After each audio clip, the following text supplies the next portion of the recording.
Oui, Seigneur, toi seul es digne de louange, de gloire, d'adoration.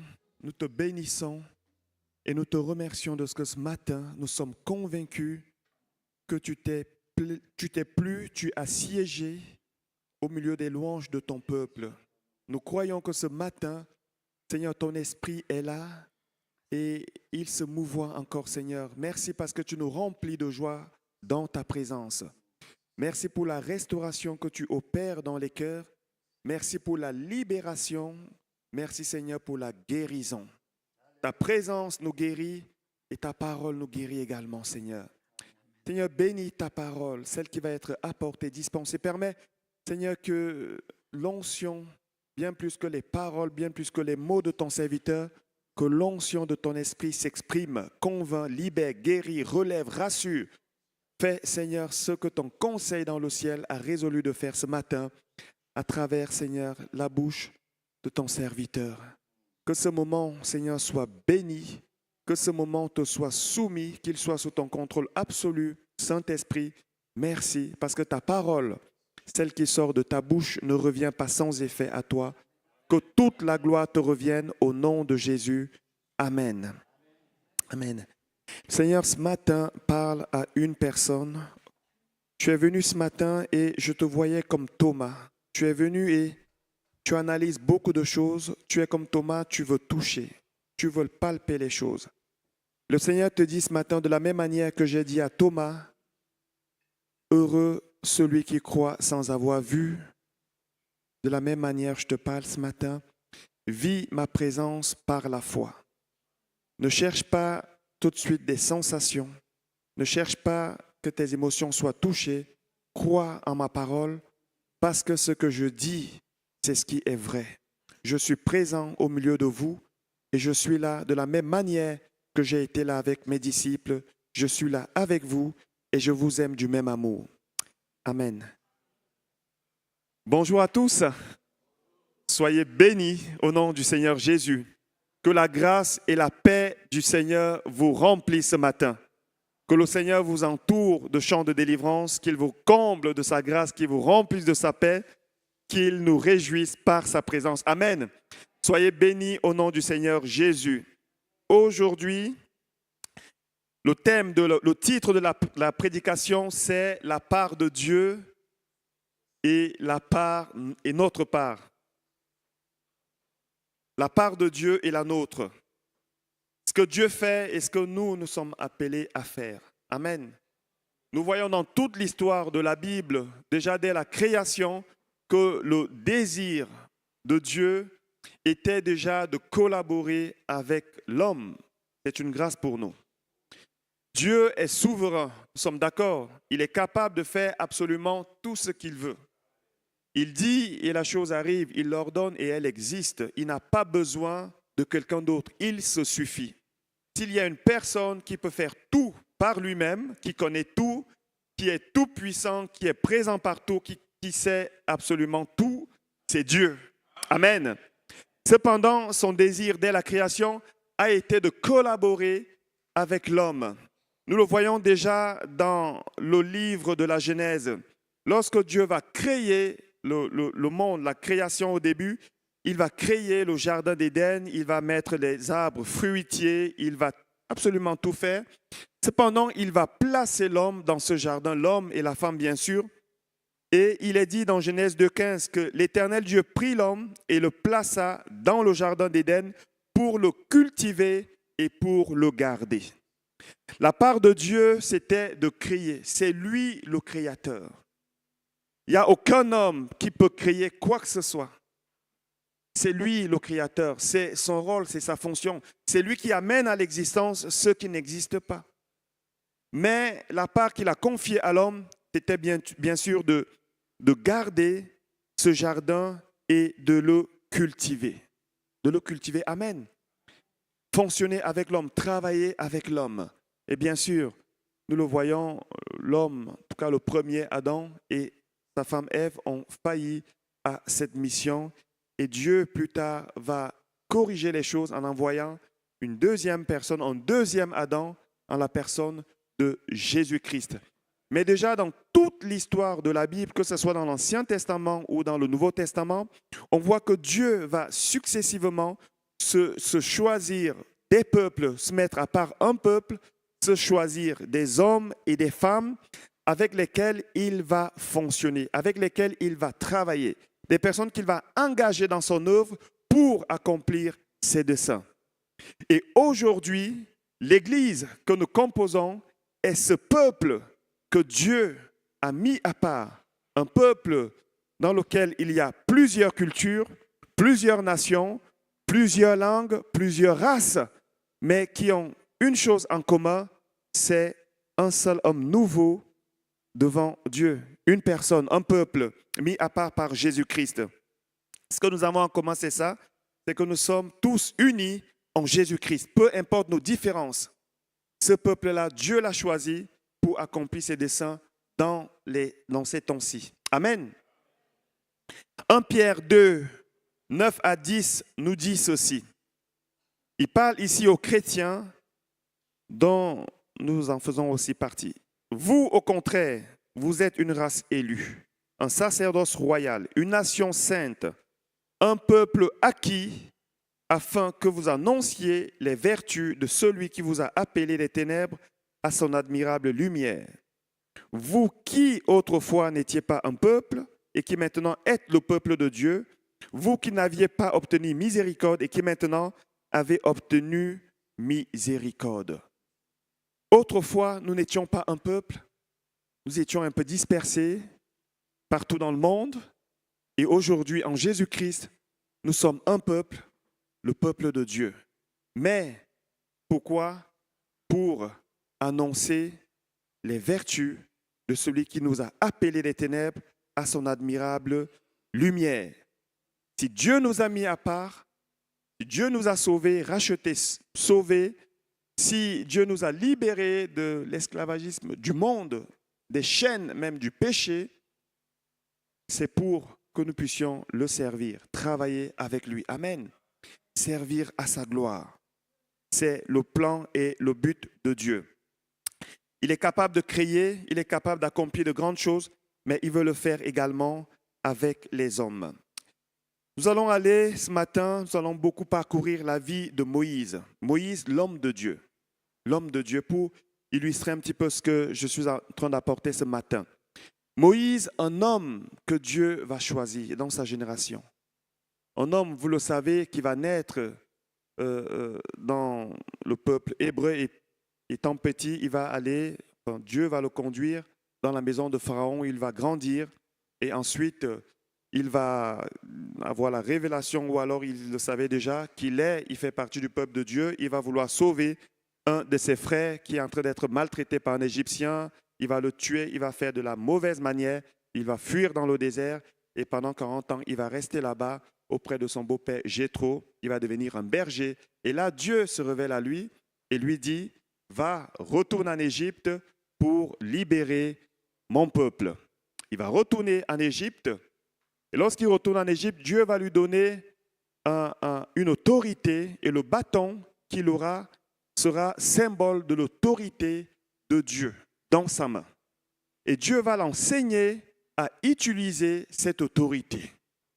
Dieu va lui donner des prescriptions, Dieu va lui parler, va lui donner des instructions claires, ce qu'il doit dire à Pharaon, comment est-ce qu'il doit le faire, et Dieu sera avec lui pendant tout ce parcours. Et voilà qu'il arrive, il va résister, il va parler à Pharaon, il va revenir à plusieurs reprises, parler à Pharaon, et Pharaon, dans un premier temps, ne va pas vouloir libérer le peuple de Dieu, mais Dieu est tenace. Amen. Lorsque son enfant est tenu par des liens, lorsqu'il veut le libérer, il va déployer toute la puissance qu'il faut pour libérer son peuple. Et si ce matin, tu es tenu par des chaînes, je ne sais pas, Dieu va te libérer au nom de Jésus. Amen. Même si pour l'instant, tu n'as pas l'impression que les choses sont en train d'être libérées, Dieu est en train de travailler. Dieu est tenace. Il est persévérant. Il ne se fatigue pas jusqu'à ce qu'il accomplisse ses desseins. Et c'est ce qu'il va faire avec Pharaon. Et finalement, Pharaon va libérer le peuple de Dieu. Il va libérer le peuple de Dieu. Et voilà que Moïse, avec le peuple, prend la direction de la mer Rouge. Et à ce moment, la Bible nous raconte que Pharaon va se lever avec son élite, son armée, pour poursuivre le peuple de Dieu, le récupérer, peut-être même le détruire. Je ne sais pas. Et au moment où le peuple voit l'élite, les soldats de Pharaon arriver avec leurs chars, il va commencer à paniquer. Il va commencer à crier. Devant, il y a la mer Rouge et derrière, il y a Pharaon et son élite. C'était une impasse, une route sans issue.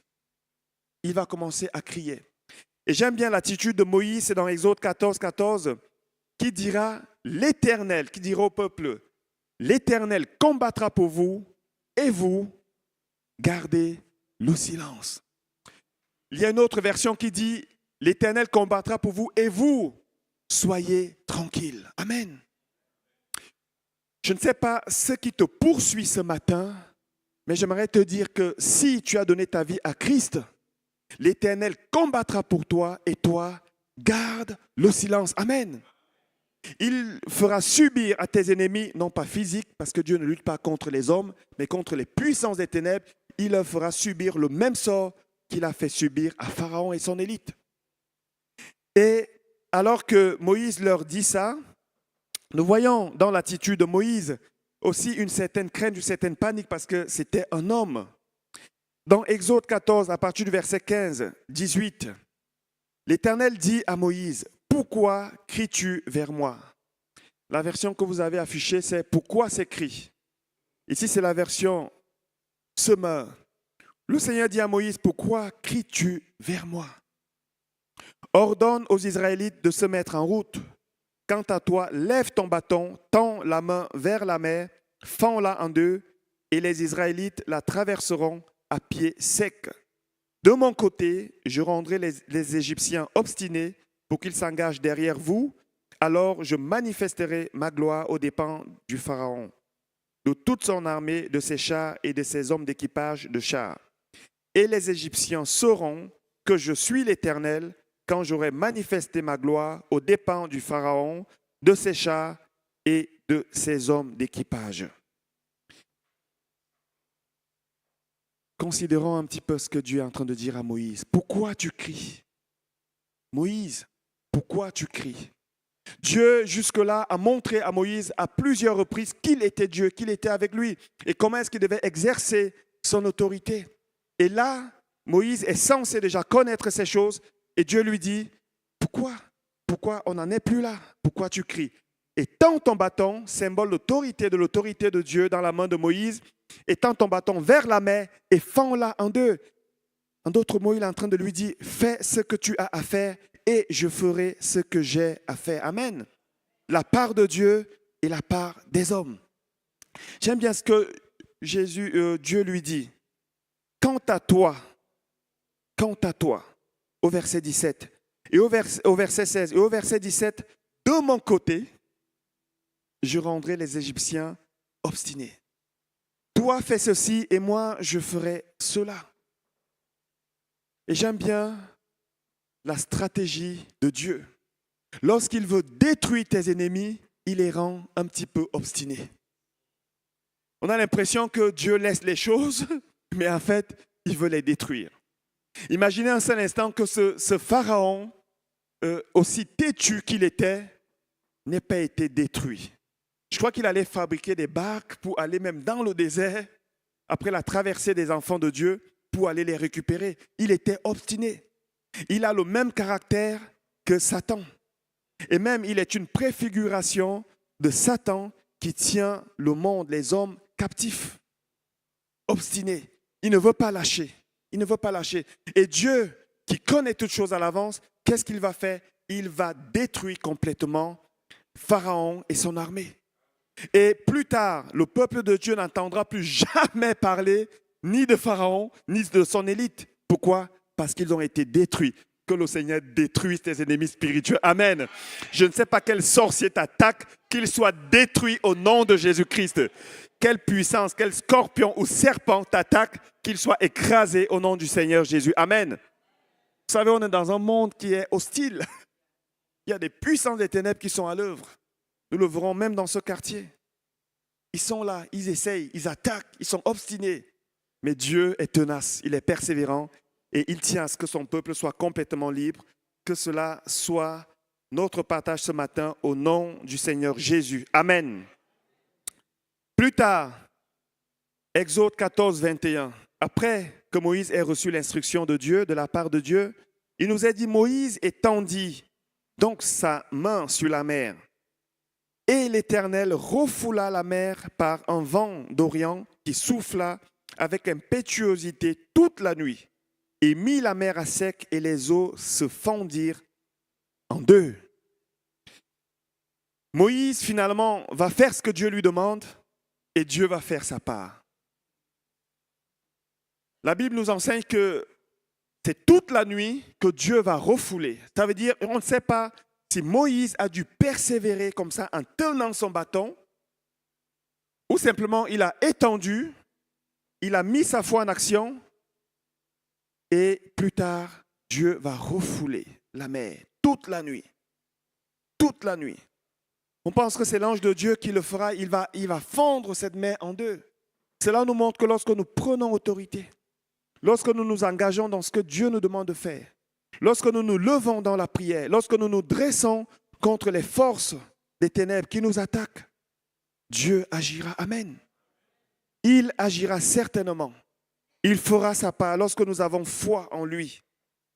Et aussi longtemps que Moïse n'étendait pas ce bâton, il n'y a rien qui allait se passer. Vous savez, mes amis, Dieu nous a confié une mission. Il y a ce que Dieu veut faire, il y a ce qu'il nous demande de faire. Et aussi longtemps que dans ta vie, tu ne prends pas position sérieusement, tu peux crier comme Moïse, il y a certains cris que Dieu n'aime même pas entendre. Il lui dit, pourquoi tu cries?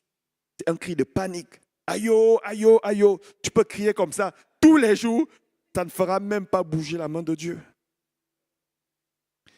Cependant, tu peux aussi crier dans la foi, comme Bartimée. Vous savez, lorsque les disciples étaient dans la barque, ils avaient des cris.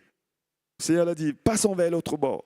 Ils sont là, ah Seigneur, pourquoi cette panique? Jésus va leur faire le reproche. Et c'est la même chose que Dieu a fait, c'est le même reproche que Dieu a fait à Moïse.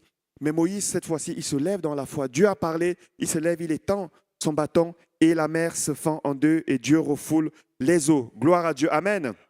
L'histoire, on la connaît, lorsque les Égyptiens vont venir s'engager dans cette mer, ils vont être engloutis, on n'entendra plus jamais parler.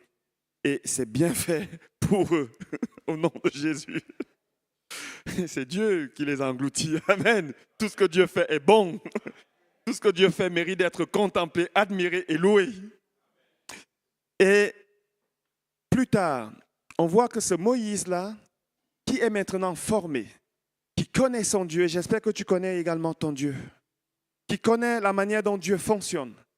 Lorsque plus tard, au chapitre 17, Moïse avec le peuple et Josué vont être confrontés aux Amalécites, un peuple qui était l'ennemi des Juifs, qui voulait les détruire, qui avait un plan diabolique et qui peut-être même était animé par des puissances occultes. On le voit plus tard avec Aman, qui va consulter les voyants. C'était un peuple qui s'était dévoué complètement à Satan. Ils adoraient les faux dieux, ils faisaient des choses horribles. Et finalement, ce peuple-là, Moïse va être confronté à ce peuple. Mais Moïse, qu'est-ce qu'il va faire? Lorsqu'il y a eu cette confrontation, il va monter vers une colline avec Aaron et Our. Il connaît son Dieu, il sait que sa position, c'est dans la prière, c'est dans l'intercession. Il sait que Dieu va agir. Celui qui a fait la promesse de les faire entrer à Canaan va le faire, mais il a également sa part à faire. On ne voit nulle part ici que Dieu est en train de dire à Moïse, Moïse, fais ceci, fais cela. Il connaît comment son Dieu fonctionne. Il va aller avec Aaron et Our et il va commencer à intercéder. Et la Bible nous dit que lorsque Moïse élevait sa main, Israël était le plus fort. Et lorsqu'il baissait sa main, Amalek était le plus fort. Mes amis, ne nous décourageons pas d'intercéder. Parce qu'il y a un enjeu spirituel qui est derrière, qui est caché. Moïse va lever les mains, symbole de prière. Il va prier. Ce combat, avant d'être physique, était d'abord spirituel. La preuve, lorsque Moïse priait, il y avait un changement. Il y avait une réaction, il y avait quelque chose qui se passait. Le peuple était plus fort. Il était en train de dominer sur son ennemi. Et lorsqu'il était fatigué, peut-être découragé, parce que ça ne s'est pas fait en une minute, pensez bien. C'était un combat qui a duré de la journée au soir, la Bible nous dit. Et lorsqu'il était fatigué, c'est Amalek, le camp ennemi, qui commençait à dominer sur le peuple de Dieu. Et j'aime bien l'attitude de Aaron et Our, qui vont simplement venir pour soutenir les mains de Moïse. Ils ne vont pas venir avec des stratégies, avec des... Moïse, tu sais, on pense que c'est... Non. Ils vont simplement le soutenir dans la prière. Mes amis, c'est ce que nous sommes appelés à faire en tant qu'Église. On parle beaucoup trop. On prend beaucoup de temps à parler, à critiquer. La seule chose que nous devrions faire lorsqu'on voit que les choses sont en train de flancher, c'est de soutenir l'œuvre de Dieu. Amen. De soutenir l'œuvre de Dieu. Et bien souvent, les pressions que nous ressentons dans l'Église, l'origine est spirituelle. Satan se déchaîne sur l'Église parce qu'il sait que la réponse de Dieu contre lui passera par l'Église. Je vous ai donné le pouvoir de marcher sur toute la puissance de l'ennemi. Dieu s'adresse à qui? À l'Église. Et bien sûr, on voit, la Bible nous dit, et Josué au verset 13 vainquit Amalek parce que les mains de Moïse sont restées. Moïse est resté en intercession. Il a enduré cette épreuve et le peuple de Dieu a gagné. Le peuple de Dieu a gagné. La question maintenant, est-ce que ça a été facile pour Moïse? Parce que vous savez, aujourd'hui, on lit ces choses-là. Moïse a levé les mains, Aaron et Our étaient à gauche, à droite. Ils ont vaincu. Je pense qu'il y avait peut-être même une pression spirituelle qui pouvait être là aussi. Vous savez, Satan, il rend les coups. Il rend les coups. Encore à cette époque, Jésus n'était pas encore passé à la croix. Et le peuple de Dieu va gagner. Ce n'était pas facile pour Moïse. C'est évident que ce n'était pas facile. Et finalement, Dieu va accomplir son œuvre. Il va prononcer des décrets contre Amalek. Ça va s'accomplir finalement dans le livre d'Esther. Il va exterminer ce peuple par la main de Mardoché. La part de Dieu est notre part. Marc 11, 23 à 24. Jésus dira ceci à ses disciples. Je vous le dis en vérité. Lorsque le Seigneur dit, je le dis encore, ou je le dis en vérité, ou en vérité, c'est parce qu'il insiste. Il veut que ça soit compris. Il veut que ça soit simplement accepté. C'est comme s'il disait, je vous assure. Je vous le dis en vérité, si quelqu'un dit à cette montagne, retire-toi de là et jette-toi dans la mer, et s'il ne doute pas dans son cœur, mais croit que ce qu'il dit arrive, il le verra s'accomplir. C'est pourquoi je vous le dis, tout ce que vous demanderez en priant, croyez que vous l'avez reçu et cela vous sera accordé. Je vous le dis en vérité, lorsque vous allez parler à cette montagne, vous savez, la montagne est quelque chose d'imposant. La montagne est quelque chose que, humainement parlant, on ne peut pas déplacer. Même quand il y a des tremblements de terre, on n'a pas l'impression que la montagne bouge. Il y a tout qui bouge, mais la montagne, elle est là. La montagne est quelque chose d'impressionnant. La montagne est quelque chose qui nous empêche parfois de passer de l'autre côté. Ce n'est pas facile à gravir. Parfois, c'est des blocages qui sont là, c'est des oppositions qui sont là. Et Jésus est en train de dire, si tu fais ta part, si tu parles à cette montagne, je vais la faire bouger. Vous savez, ce n'est pas nous qui allons faire bouger la montagne, mais nous avons une responsabilité, c'est de parler à la montagne. Et si tu ne parles pas à ta montagne, Dieu ne la fera pas bouger. C'est ce que Jésus est en train de dire. Si vous parlez, ça veut dire qu'il y a une condition. Je vous dis en vérité, si quelqu'un dit à cette montagne, ôte-toi de là. Et j'ai entendu des personnes dire, oui, mais j'ai fait ça, j'ai parlé. Déjà, il faut parler, il ne faut pas douter. Et quelquefois, il faut parler plusieurs fois. Parce que la montagne, elle a aussi ce caractère, parfois elle n'entend pas. Elle est sourde. Si tu parles à cette montagne, et quelquefois, il faut se mettre à plusieurs pour que la foi soit un peu plus consistante ou costaude. Vous mettez votre foi ensemble et vous parlez ensemble à cette montagne. Déplace-toi de là, ôte-toi dans la mer. Jésus, qui est la vérité absolue, dira ceci. Je vous le dis, si vous ne doutez pas, mais croyez que ce que vous dites arrive, cela s'accomplira. Amen. La parole de Dieu, même en 2024, elle est toujours la vérité. Je l'ai déjà dit dimanche passé, je le dis encore aujourd'hui. S'il plaît à Dieu, ce pasteur, on l'aura ici. Par invitation, j'étais aux obsèques du pasteur Makembe. Et la veille, pendant la veillée funèbre, il a plu toute la nuit. C'était une pluie bizarre. Vous savez, le style de pluie qui fait beaucoup de bruit, les éclairs, le tonnerre. Et il y avait, je pense, 1500 personnes qui étaient là, qui voulaient louer le Seigneur, chanter et tout. Et on était là sous la pluie, bien sûr, sous les tentes. Et le lendemain, on revient pour le culte avant l'enterrement. Et au moment où il recommence à parler, qu'est-ce qui revient? La pluie. Et il a pris autorité. J'étais avec le frère Bruno. Il a dit, maintenant, pluie, tu te soumets maintenant à Dieu. Au nom de Jésus, tu pars à gauche, tu pars à droite, mais ici, tu ne pleures pas. Il a fait une phrase, il a dit Amen. Quand j'ai entendu le public dire Amen, je me suis dit, ici, ils sont un peu plus zélés que nous. Et ça a fait Amen. Et là, stop net, la pluie a arrêté. Il n'a pas plu, même pas une goutte. On était là bien et quand on a fini, c'est là où il a commencé à pleuvoir. Dieu a mis dans ta bouche une autorité pour déplacer les montagnes. Amen.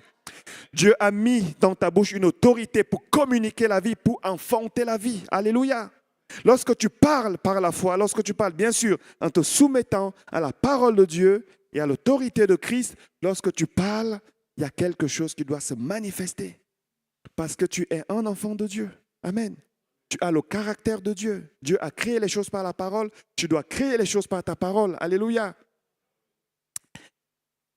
Si tu parles à cette montagne, elle t'obéira. Il y a de cela quelques semaines, le Seigneur m'a parlé. Le Seigneur m'a parlé parce que j'étais en réflexion par rapport à l'Église et je priais, je disais, mais Seigneur, on met en place des choses quand même. Vous savez comme on est, nous, les humains, on va réciter tout ce qu'on a fait à Dieu. Seigneur, on a fait ça, Seigneur, on a fait ça, Seigneur, on a fait ça. On s'est humilié, on s'est repenti, on a fait ça, on a fait ça. Et pourtant, on sent qu'il y a encore des cris que Dieu n'aime pas entendre. Le Seigneur m'a arrêté. Et il m'a dit, en fait, l'Église missionnaire, depuis déjà quelques années, subit les assauts de Satan qui a prononcé un décret de destruction contre l'Église. Et pourquoi? Parce que vous êtes à un endroit qui est stratégique. Non pas seulement physiquement, mais aussi spirituellement. Spirituellement. Vous savez, là où il y a dans chaque endroit stratégique, spirituellement, on voit qu'il y a une confrontation. C'est ce qui se passe avec le peuple de Dieu aujourd'hui en Israël. C'est un lieu qui est stratégique. Il y a des prophéties qui ont déjà été annoncées et qui concernent ces territoires. C'est pour ça que l'Église doit également soutenir le peuple de Dieu. Non pas parce qu'il le mérite, non pas parce qu'on se sent contraint de le faire, mais parce qu'il y a des prophéties qui concernent cet endroit. Dieu a parlé. Et Satan veut s'opposer à tout ce que Dieu veut faire. Et il déverse sa puissance. Il organise les choses. Et comme il est le prince de ce monde, il attire les gens à détester ce peuple, à combattre ce peuple, à soutenir même les ennemis de ce peuple. Alors je ne tire ni sur l'un ni sur l'autre. Je prie que Dieu sauve tout le monde, s'il était possible. Mais cependant, ce territoire-là est un territoire auquel Dieu tient. Et de la même manière, le Seigneur m'a montré que ce territoire des Pâquis, si nous sommes venus en tant qu'Église dans ce territoire, c'est parce que Dieu réclame ce territoire spirituellement. Et ce que nous voyons autour physiquement nous montre que ce territoire est contrôlé par le prince de ce monde. C'est la raison pour laquelle même les autorités civiles ont de la peine à éradiquer le mal qui se fait dans ce quartier. Mais Dieu est capable de le faire. Et parce que nous sommes là en tant qu'Église, lorsque nous prions, lorsque nous louons le Seigneur, lorsque la louange de Dieu monte dans ce quartier, ça empêche l'ennemi d'agir librement. Et qu'est-ce qui se passe? Il attaque. Il attaque. Il attaque par la division. Il attaque par les pensées. Il vient corrompre les pensées. Il met une zizanie entre nous, une dissension. Il crée des divisions pour éradiquer le peuple de Dieu. Mais nous allons rester là au nom de Jésus. Amen. Que cela se passe à travers nous ou à travers la génération future. Ici, ce territoire va être contrôlé spirituellement par Jésus-Christ parce qu'il y tient. Amen. Mais cependant, mes amis, le Seigneur m'a parlé en me disant, votre part, c'est de ne pas murmurer, mais c'est de prier. C'est de prier, mes amis. J'aimerais adresser à l'Église cela ce matin comme une supplication. S'il te plaît, mon frère, ma soeur, prie pour l'Église. Prie pour l'Église. J'ai fait un peu un tour des secteurs. Et bien sûr, cela a été accepté par la majorité, enfin tous les secteurs que j'ai déjà rencontrés jusqu'à maintenant. Et je posais la question, combien de temps vous prenez pour prier pour l'Église?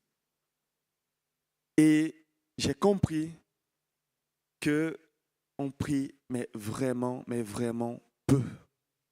Mais vraiment peu. Alors quand on vient louer le Seigneur, on va prendre 2 minutes, 5 minutes avant, et on va prendre 5 minutes après, remettre une couche. Mais est-ce que nous prenons vraiment à cœur l'œuvre de Dieu dans ce quartier? Il ne s'agit pas du pasteur, il ne s'agit pas de tel ou de tel ou de tel. C'est Jésus qui réclame ce territoire. Lorsque tu pries pour l'Église, tu pries pour que le royaume de Dieu avance dans ce quartier. Tu pries, tu travailles avec Dieu, tu fais ta part. Et Dieu fera sa part. Amen. Nous devons nous lever. Il y a certaines églises qui peuvent s'accorder ce luxe de ne plus prier. Il y a même certaines églises qui n'ont plus la prière communautaire. Nous ne pouvons pas nous permettre ce luxe parce que nous sommes dans un lieu qui est stratégique. Nous sommes dans un endroit, nous sommes au champ de bataille, dans un endroit où l'ennemi contrôle. Nous ne pouvons pas nous permettre d'avoir une dynamique de prière qui est faible. Si nous voulons être une église qui est forte, nous devons tenir. Nous devons tenir dans la prière comme Moïse. Ne pas se relâcher. La Bible, Hébreux 6:11, nous dit ceci. Nous désirons que chacun de vous montre le même zèle pour conserver jusqu'à la fin une pleine espérance, afin, en sorte que vous ne vous relâchiez point et que vous imitiez ceux qui, par la foi et la persévérance, héritent des promesses. Ceux qui, par la foi et la persévérance, héritent des promesses.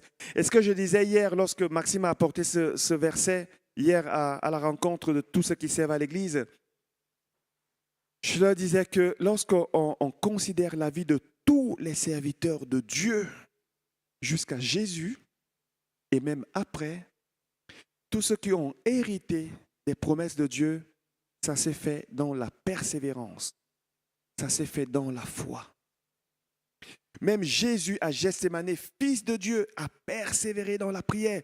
Pourquoi? Pour que le plan de Dieu s'accomplisse. Est-ce que cela revenait à dire que Dieu ne pouvait pas accomplir les choses? Il pouvait le faire. Mais puisqu'il a choisi de le faire avec les hommes, avec l'homme, il va fortifier son fils. Que le Seigneur te fortifie. Que le Seigneur te donne du courage. Ne baisse pas les bras. Ne baisse pas les bras. Parce que l'enjeu est grand, mes amis. L'enjeu est grand.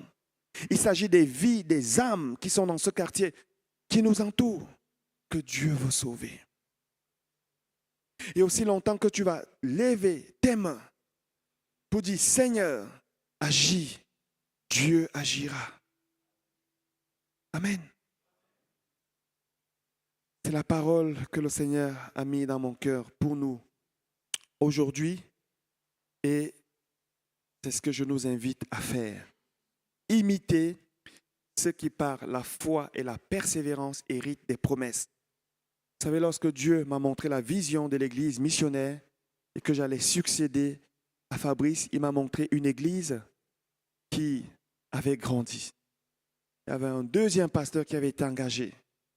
L'église avait tellement grandi que je disais au deuxième pasteur, essaye d'aller devant, contrôler. On est en train de conduire comme ça des brebis sur une montagne, des personnes sur une montagne. Ce n'était pas des animaux, c'était des hommes.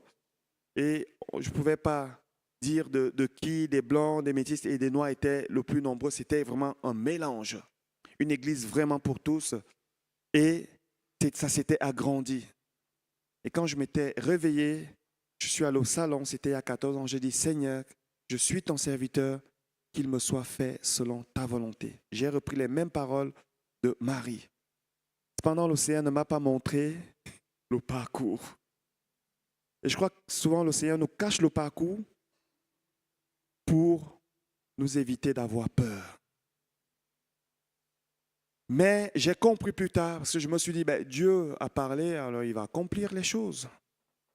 J'ai commencé à voir que les choses n'allaient pas comme il m'avait montré. Je dis, mais Seigneur, tu m'as montré Fabrice, tu m'as montré la succession, tu m'as montré un autre pasteur qui était là, qui venait.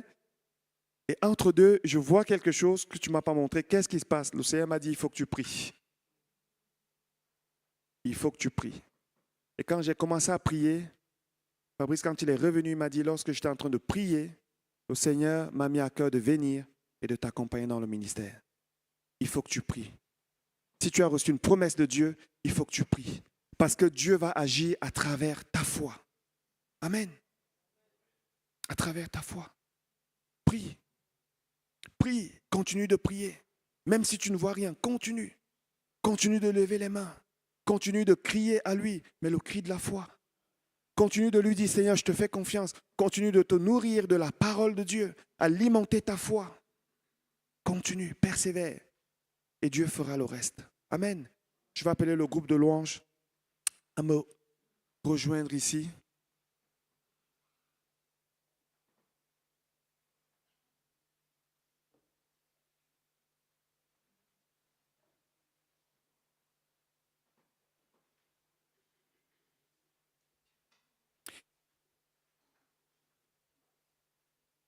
Et juste encore dire que prions aussi pour la MIF, que même si on est de cultures différentes, on a un langage qui est différent, on a les mêmes combats, on a les mêmes luttes. J'étais triste de venir ici vendredi passé, alors que quand ils ont commencé, ils étaient là vendredi et samedi, et vendredi, ils n'étaient pas là. Hier matin, on pensait qu'ils allaient être là pour leur répétition, j'ai appelé Philippe, ils n'étaient pas là. Ils vivent aussi les mêmes combats. Je leur avais dit, quand vous venez dans ce quartier, préparez-vous, parce que ici, ça chauffe. Ils m'ont dit, ah oui, mais on est prêts. Et dernièrement, ils ont eu la même pensée. Ils sont combattus ici, alors qu'avant, ils étaient tranquilles. Je leur ai dit, on va prier ensemble et dimanche prochain, on aura un culte commun. On va vivre un culte en moment ensemble. On va louer le Seigneur ensemble. On est des églises avec des identités différentes, mais nous sommes un en Jésus-Christ. Nous avons les mêmes défis, nous avons les mêmes combats, nous avons le même ennemi, celui qui veut nous détruire, mais il n'arrivera pas au nom de Jésus si nous faisons notre part.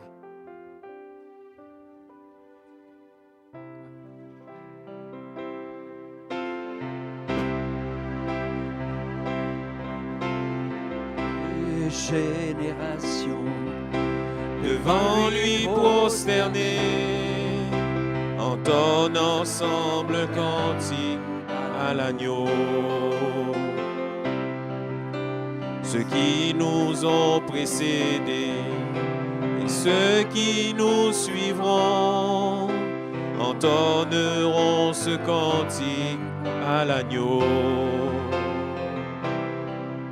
Ton nom est le plus grand, ton nom est tout puissant, ton nom est au-dessus de tout. Puissance, autorité, royaume et dignité, ton nom est au-dessus de tout. Et les anges acclament, tu es saint, l'univers proclame, tu es saint, tu es glorifié, Dieu très saint, à jamais tu es saint.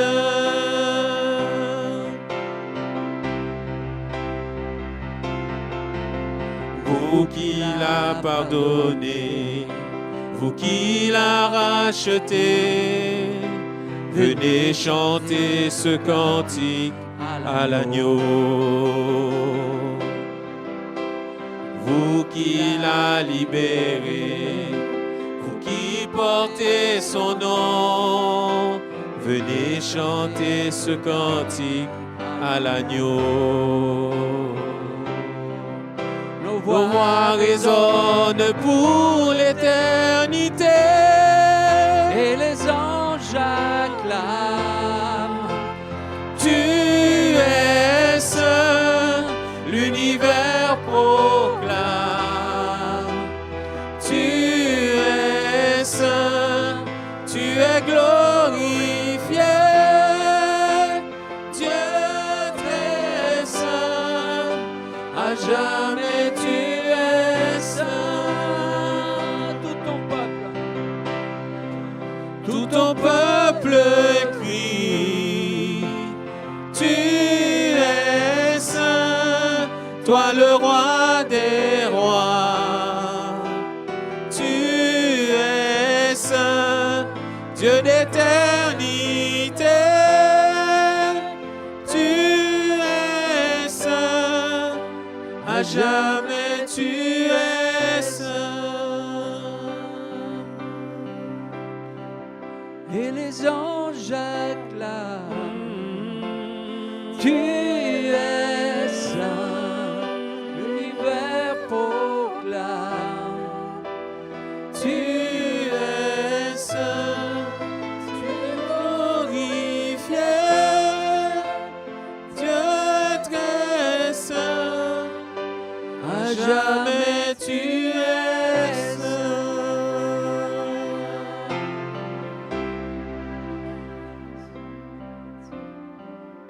Oui, Seigneur notre Dieu, merci parce que nous savons que tu es Dieu, Seigneur. Ton caractère ne change pas. Tu n'as ni changement ni ombre de variation. Tu es le même hier, aujourd'hui et éternellement. Ta dimension de puissance, ta dimension de sainteté, ta dimension de gloire sont éternelles. Et ta miséricorde, ton amour également. Et dans ton amour, Seigneur, tu nous as choisis. Dans ton amour, tu nous as rachetés. Dans ton amour, Seigneur, tu nous as établis pour travailler avec nous, Seigneur. Nous sommes tellement peu de choses, mais tu as voulu, Seigneur, travailler avec nous. Accorde-nous cette grâce, cette sagesse, ce discernement, Seigneur, pour faire les choses avec toi. Ce que tu es capable de faire, nous savons que nous ne pouvons pas le faire. Mais ce que tu nous demandes de faire, Seigneur, nous voulons le faire avec ferveur. Nous voulons le faire avec détermination. Seigneur, renouvelle le courage, renouvelle la foi, renouvelle la persévérance de chacun, Seigneur. Et que, Seigneur, les luttes qui sont là, les choses qui empêchent ton peuple de se lever, de se tenir devant toi pour prier, pour intercéder, que ces chaînes, que ces oppressions dégagent maintenant au nom puissant de Jésus. Ô Père éternel, soutiens ton œuvre, affermis l'ouvrage, Seigneur, de nos mains. Ô Père éternel, car c'est toi qui nous as appelés à te servir dans ce quartier. Seigneur, nous invoquons ton nom dans ce lieu. Nous invoquons le nom de Jésus. Et nous savons que ce nom est celui devant lequel tout genou fléchit. Ô Seigneur notre Dieu, merci parce que tes desseins vont s'accomplir dans ce quartier. Merci parce que ton projet va s'accomplir. Nous le confessons, nous le décrétons dans le nom puissant de Jésus-Christ. Ô Père éternel, merci parce que nous verrons encore dans cette église des jeunes se lever pour toi, des jeunes en feu pour toi. Nous verrons encore des familles, Seigneur, dans cette église te louer, t'adorer. Nous verrons encore la louange monter vers toi dans ce quartier. Car là où la louange monte, nous savons que ta gloire descend et tu sièges, Seigneur. C'est pour ça que nous ne cesserons pas de te louer, Seigneur, dans ce lieu. Nous ne cesserons pas, Seigneur, de t'exprimer notre reconnaissance afin que tu viennes siéger, afin que tu viennes, Seigneur, t'établir, afin que ton royaume soit manifeste dans ce quartier. Tu nous as appelés, tu nous as enseigné à prier pour que ton règne vienne et que ta volonté soit faite. C'est ce que nous faisons aujourd'hui avec tout ton peuple. Que ton règne vienne dans ce quartier et que ta volonté soit faite au nom puissant de Jésus. Amen. Amen. Amen. Merci Seigneur. Nous n'allons pas lâcher et nous n'allons pas nous arrêter. Nous allons continuer parce que Dieu a fait la promesse. Si Dieu n'avait pas parlé, la Bible dit lorsqu'il n'y a pas de révélation, le peuple est sans frein. Il va dans toutes les directions. Mais si Dieu a montré quelque chose, il va l'accomplir. Si nous faisons notre part, il fera la sienne. Amen. Pendant les vacances, nous allons encore laisser les jeunes se reposer. Je leur ai dit, en septembre, j'ai déjà rassemblé tous les amis de Paris, de Cameroun. Fait une campagne. Le groupe de jeunes va renaître dans cette église. Amen. Nous aurons encore des enfants dans cette église au nom de Jésus. Amen. Nous verrons encore Dieu se manifester avec puissance ici au nom de Jésus. Amen. Maintenant, nous avons la connaissance. Dieu a parlé. L'ennemi ne peut plus nous tromper. Vous avez encore un cantique? Ok, bon. Alors on va encore louer le Seigneur. On a encore un peu de temps.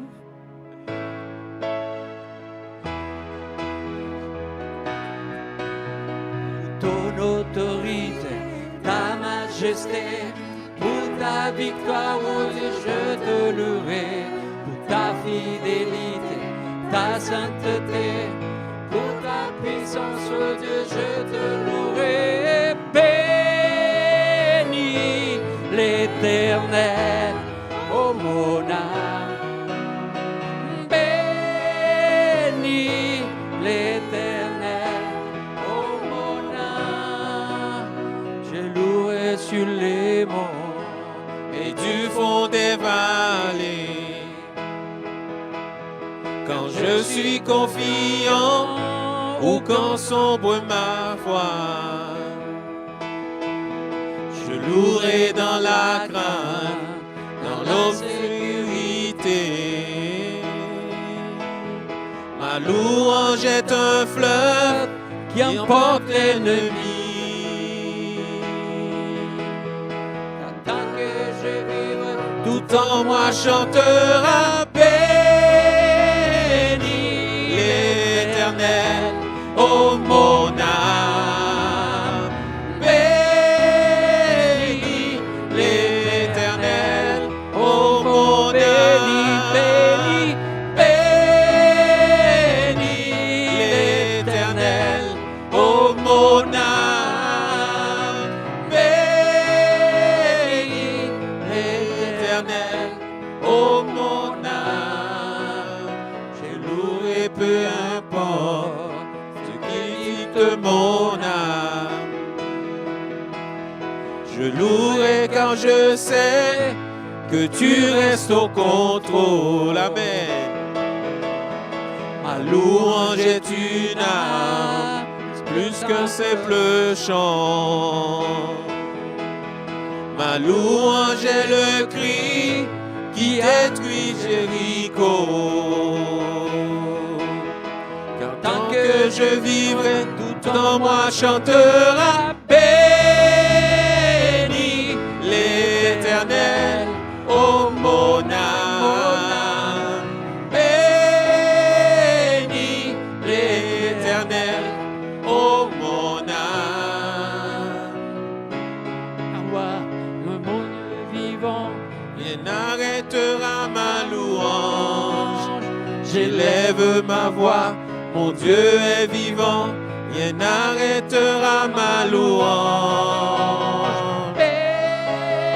Béni, béni, Oh, mon béni, âme, mon âme, mon âme, béni, béni, béni, béni, oh, mon béni âme, Seigneur, pour ton autorité, ta majesté, pour ta victoire, oh Dieu, je te louerai, pour ta fidélité, ta sainteté, pour ta puissance, oh Dieu, je te pour ton louerai, autorité, pour ton autorité, ta majesté, pour ta victoire, oh Dieu, je te louerai, pour ta fidélité, ta sainteté, pour ta puissance, oh Dieu, je te louerai.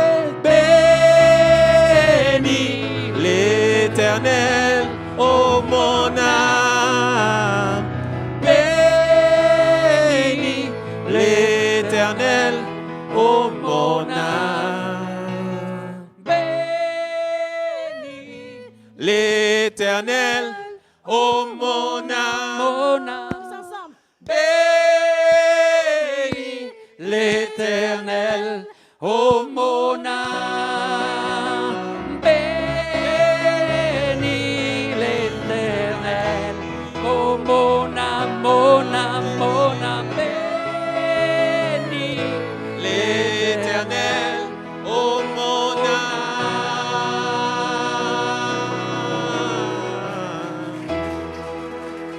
Gloire à Dieu. Gloire à Dieu. Gloire à Dieu, frères et sœurs. C'est le temps des annonces maintenant. Et nous avons les annonces suivantes. Donc, mercredi, il y a donc la réunion de prière ici à 20h. Et évidemment, avec ce que nous avons entendu ce matin, avec ce message où il y avait Moïse qui priait, et quand il priait en levant la main, eh bien, il avait la victoire et il devait être soutenu par la prière. Eh bien, évidemment, nous sommes tous encouragés à participer à la vie de prière de l'Église, que ce soit le mercredi ou que ce soit même tous les jours de la semaine, hein, évidemment. Donc, ce mercredi à 20h. La reprise, la continuation du partage biblique tous les samedis à 15h. Tout le monde est cordialement venu pour étudier l'épître de Jacques. Nous l'avons fait donc hier et c'était un moment très, très beau et c'est un temps de partage, de questions et c'était très chouette. Je vous encourage à venir aussi. C'est aussi un approfondissement que vous pouvez faire personnellement avec Dieu pour apprendre à mieux connaître sa parole. Dimanche prochain, c'est un culte, mais c'est un culte très spécial puisqu'on va vivre ce culte avec l'église MIF, l'église qui loue les locaux ici.